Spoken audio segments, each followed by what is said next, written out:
All right, so I wanted to show you sort of firsthand how you might go about giving some kids some time to try out some coding. So I'm at code.org, and I don't think it's necessary to sign in. Some One of the concerns was, what if they don't finish? I think if you sign in, you might have that option. I personally, I've had kids code in homeroom time the last few years, and so they were only getting 30 to 40 minutes of time, and they weren't having issues. Like I said in the email, finishing is sort of up to them. And what they can do is they can just simply leave that tab open on their machine, close it up, go on with their day. Um, um, and if they came back to that machine, they could pick it up the next day. I think that they'd be good as long as they left it open. With your kids at the middle school, they don't get to take their machines with them. So they would have to re-sign in on a different machine. I have no idea how that works. Our kids at Rossville had their own machine that they took around everywhere.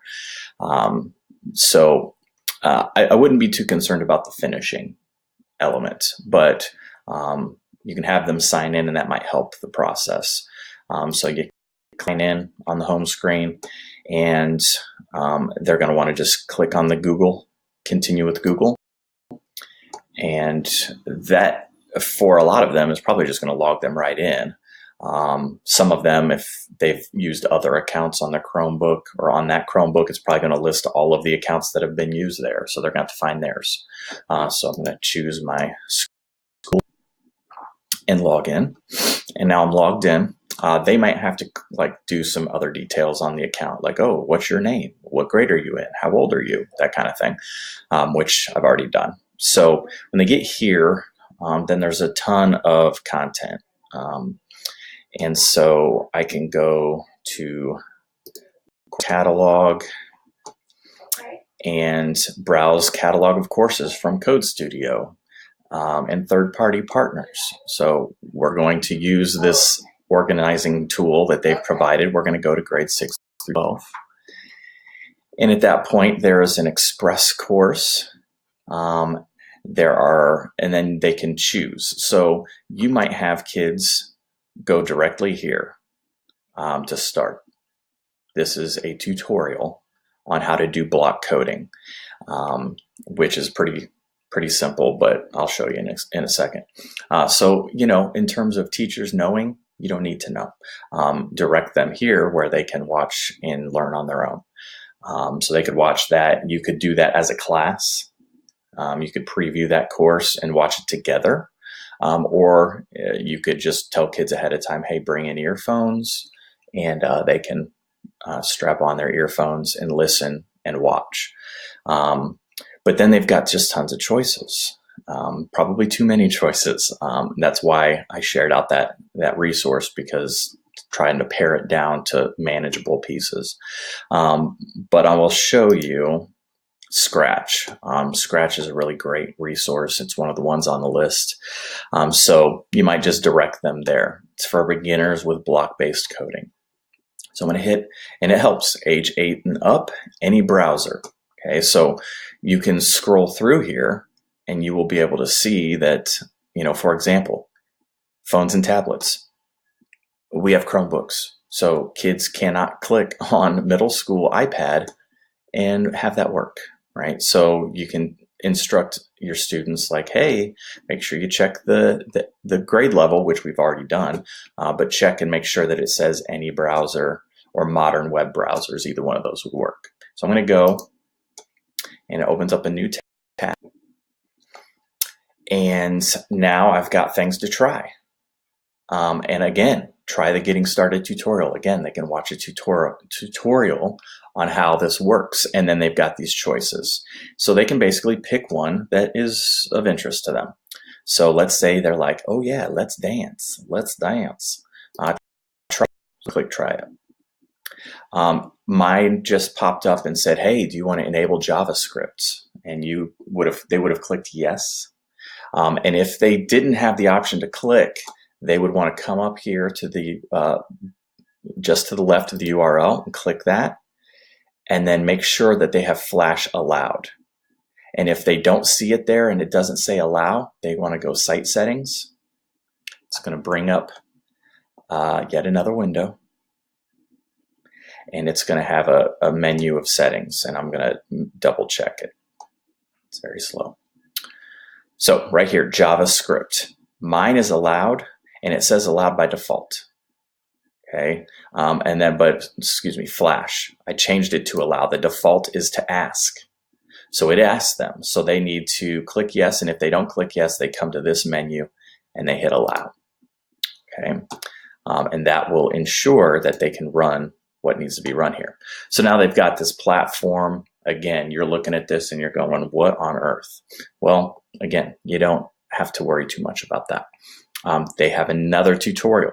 They have a tutorial video here that's specific to this project, to the Let's Dance project. Click here to start. List of steps.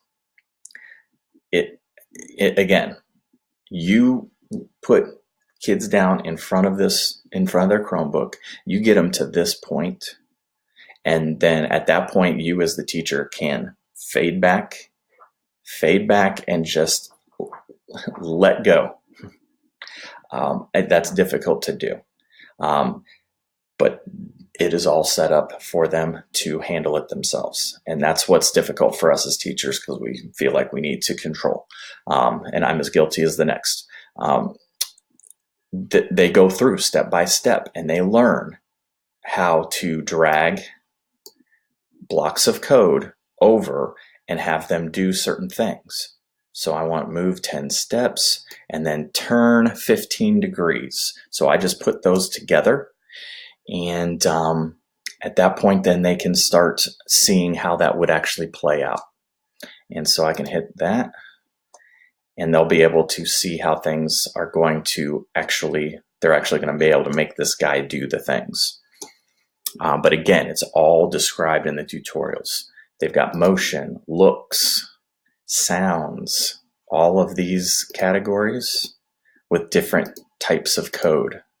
And it's all about just building upon what you see.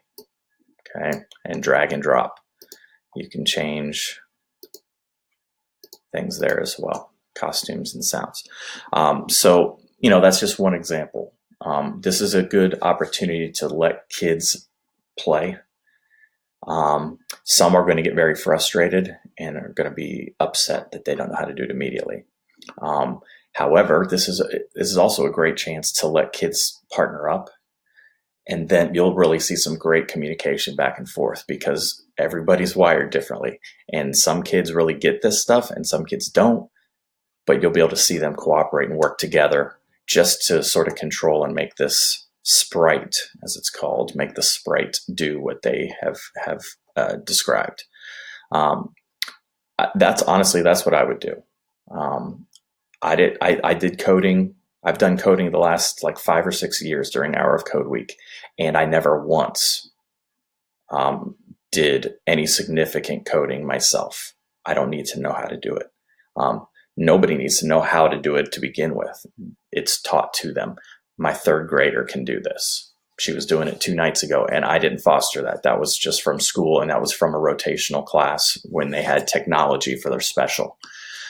So just in the span of 1 or 2 specials, she can do this. So I think the kids will be able to latch on and do it. It's gonna test their grit a little bit and their persistence. So hopefully that helps. I am happy to help further, but I would use that resource and sort of do the searching for them, guide them to some specific spots in code.org that you want them to work from, and then just let go and let them sort of do it and see how it goes.